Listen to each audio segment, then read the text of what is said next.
देखो, मेरी एक्सरसाइज़ की वीडियो तो चलती रहेगी, आपको देख के कुछ फ़ायदा नहीं होने वाला, बट अपनी लाइफ में इम्प्लीमेंट करोगे तो आपको बेनिफिट है। तो आज हम बात करते हैं अपनी डाइट को लेके।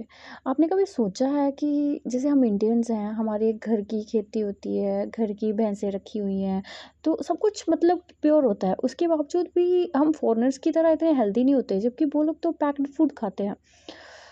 हमारी मतलब हमारे घर के मेंबर्स, हमारी मम्मियाँ, मतलब कि हम सब खेतों में ही काम करते हैं। एक्सरसाइज तो ऐसे भी होती रहती है, बट फिर भी एक पर्टिकुलर एज के बाद उनकी घुटनों में प्रॉब्लम, कमर दर्द, ऐसी ऐसी प्रॉब्लम्स आनी स्टार्ट हो जाती हैं। तो ऐसा क्यों होता है?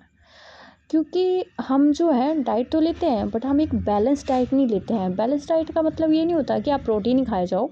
इसमें सब कुछ आता है, like protein, carbohydrate, fats, vitamins, minerals, everything. और हमारे पास सोर्सेज भी सारे हैं, बट हमें उन्हें लेना कैसा है ये हमें पता नहीं है। मतलब लैक ऑफ नॉलेज की वजह से हम पीछे रह रहे हैं।